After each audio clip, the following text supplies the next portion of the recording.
اعتکاف کے تعلق سے میں آج کچھ آپ کے گوش گزار کر دوں۔ اعتکاف کیا ہے؟ رمضان کے آخری عشرے میں اپنے آپ کو ایک جگہ روکے رکھنا، اللہ کی عبادت میں مشغول رہنا۔ یہ بخاری شریف کی حدیث ہے، حدیث نمبر ہے 2016 2016۔ حضرت معاذ بن فضالہ کہتے ہیں کہ ہم نبی کریم صلی اللہ علیہ وسلم کے ساتھ رمضان کے دوسرے عشرے میں اعتکاف میں تھے۔ اعتکاف کیا، یعنی ایک اور حدیث میں ہے کہ آقا نے رمضان کے پہلے عشرے میں اعتکاف کیا۔ تو حضرت جبریل علیہ السلام آئے اور نبی کی بارگاہ میں آ کے عرض کی کہ آقا، وہ لیلۃ القدر جو آپ تلاش کر رہے ہیں وہ اگلی راتوں میں تلاش کریں۔ تو پھر آپ نے دوسرے عشرے کا اعتکاف کیا رمضان کے۔ پھر حضرت جبریل آئے اور عرض کی آقا اگلی راتوں میں اسے تلاش کریں۔ تو پھر نبی صلی اللہ علیہ وسلم نے تیسرے عشرے کا اعتکاف کیا۔ تو بیان کرتے ہیں کہ آقا صلی اللہ علیہ وسلم دوسرے عشرے کا اعتکاف کر رہے تھے اور اعتکاف سے نکلے، آقا صلی اللہ علیہ وسلم نے خطبہ دیا اور خطبہ دے کے فرمایا مجھے شب قدر کے بارے میں بتا دیا گیا تھا، لیکن پھر رب کی جانب سے وہ مجھے بھلا دیا گیا۔ اور ایک حدیث اور ہے کہ آقا صلی اللہ علیہ وسلم نکلے باہر کہ آؤ آج میں تمہیں لیلۃ القدر کے تعلق سے بتا دوں۔ اور آقا جب نکلے تو دو مسلمان آپس میں جھگڑا کر رہے تھے، تو پھر نبی صلی اللہ تعالیٰ علیہ وسلم نے نہیں بتایا اور فرمایا کہ تمہارے جھگڑے کی وجہ سے مجھے بھلا دیا گیا لیلۃ القدر کے بارے میں۔ تو آقا صلی اللہ تعالیٰ علیہ وسلم نے فرمایا، جب رمضان کے دوسرے عشرے میں اعتکاف سے نکلے تو میرے آقا صلی اللہ علیہ وسلم نے فرمایا خطبہ دے کے کہ مجھے لیلۃ القدر کے بارے میں بتا دیا گیا تھا، شب قدر کے بارے میں مجھے بتا دیا گیا تھا، لیکن بھلا دیا گیا مجھے ان رب کی جانب سے۔ اب کیا بہتری تھی اللہ جانے۔ تو اب رمضان کے آخری عشرے میں اعتکاف کرو، یعنی آخری ان 9-10 دنوں میں۔ نبی نے فرمایا جنہوں نے میرے ساتھ اعتکاف کیا تھا وہ سب آئیں اور میرے ساتھ پھر سے اعتکاف کریں۔ کہتے ہیں کہ پھر ہم نبی کے ساتھ پھر اعتکاف کرنے لگے اور آخری عشرے میں نبی نے پھر اعتکاف کیا، اور پھر یہی نبی کی سنت ہو گیا۔ پھر نبی صلی اللہ علیہ وسلم رمضان کے آخری عشرے میں اعتکاف کیا کرتے، اور اعتکاف میں نبی نے فرمایا 25ویں شب میں رمضان کی، 27ویں شب میں رمضان کی، 29ویں شب میں رمضان کی، نبی نے فرمایا کہ شب قدر کو تلاش کرو۔ ان تینوں راتوں میں نبی نے تلاش کرنے کے لیے بتایا کہ اس میں تلاش کرو۔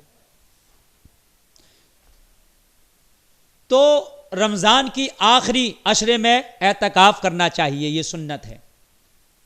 اب اس اعتکاف کو عورتیں بھی کر سکتی ہیں، وہ اپنے گھروں میں، جیسے کچھ گھروں میں مسجد بیت بنا لیتے ہیں جہاں پر نماز پڑھی جاتی ہے، اس طریقے کی گھر میں ایک جگہ خاص کر لی جاتی ہے کہ وہاں نماز پڑھنا ہے، وہاں پر مرد گھر کی خواتین نماز پڑھتی ہیں، تو اس کو مسجد بیت کہا جاتا ہے۔ وہیں پر وہ بیٹھ جائیں اور وہیں پر جو ہے اگر وہ کھلا ہو تھوڑا سا تو پردہ کر لیں، یا روم وغیرہ ہو تو روم پہ تو دروازے پہ پردہ رہتا ہی ہے، وہیں بیٹھ کر کے وہ اعتکاف کریں۔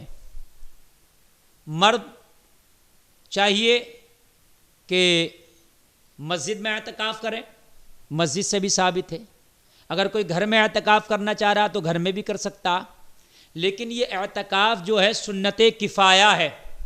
اگر کسی نے اعتکاف نہیں کیا اس محلے میں تو پورا محلہ گنہگار ہوگا، اور اگر اس محلے کی مسجد میں کوئی پورے محلے کی طرف سے ایک شخص بیٹھ گیا تو وہ پورے محلے کی طرف سے سنت اعتکاف والی ادا ہو جائے گی، یہ سنت کفایہ ہے۔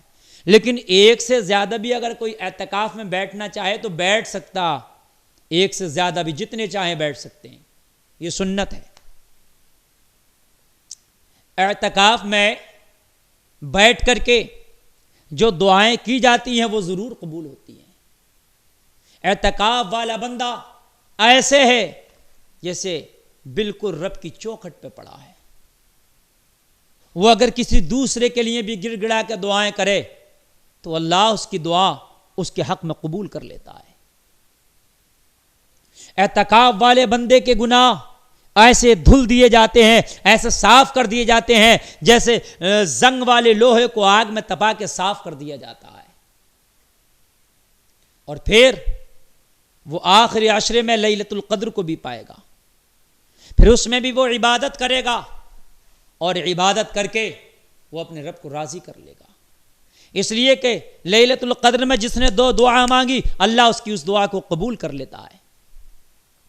لیکن ہمارے بہت سے بھائی ہیں کہ وہ جب وہ اعتکاف میں بیٹھتے ہیں تو وہ اعتکاف کا اکثر حصہ سونے میں ہی گزار دیتے ہیں۔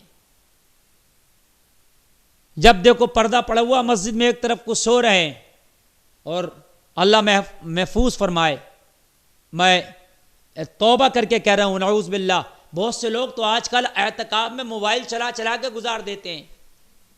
یہ شکایتیں ملتی ہیں کہ کچھ اکثر نوجوان دیکھا گیا کہ مسجدوں میں اعتکاف میں بیٹھ گئے شوق میں، اور اعتکاف میں بیٹھنے کے بعد پورا دن موبائلوں کا دور چل رہا، پوری نائٹ موبائلیں دیکھ رہے ہیں اعتکاف میں۔ یہ لوگ اس سے بہتر تھا کہ تو اعتکاف میں نہ بیٹھتا، تو نے اللہ کے گھر کی حرمت کو بھی پائمال کیا، تو نے اللہ کے گھر کی عزت کو بھی جو ہے روندا ہے، اس کا اور حساب ہونا ہے تجھ سے۔ اگر اعتکاف میں آپ بیٹھے ہیں تو بے ضرورت کسی سے بات نہ کریں، بے ضرورت بات نہیں کریں،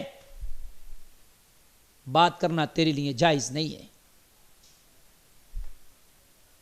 لیکن ہوتا ہے کہ بہت سے شوقیہ اعتکاف کرے ہوئے ہوتے ہیں، شوق میں ان کا اعتکاف چل رہا ہوتا ہے کہ ہاں میں نے اعتکاف کیا ہے، تو گنتی والا اعتکاف نہ ہو، شوق والا اعتکاف نہ ہو۔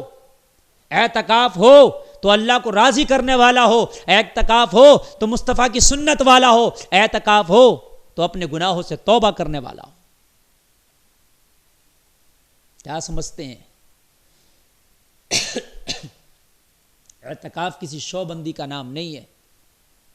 اعتکاف میں رہ کر دعائیں، وظائف، قرآن شریف کی تلاوت، نوافل کی کثرت، اور اگر کسی کی زندگی میں نمازیں چھوٹی ہیں تو اعتکاف میں اپنی نمازیں بھی پڑھ سکتا ہے، قضائے عمری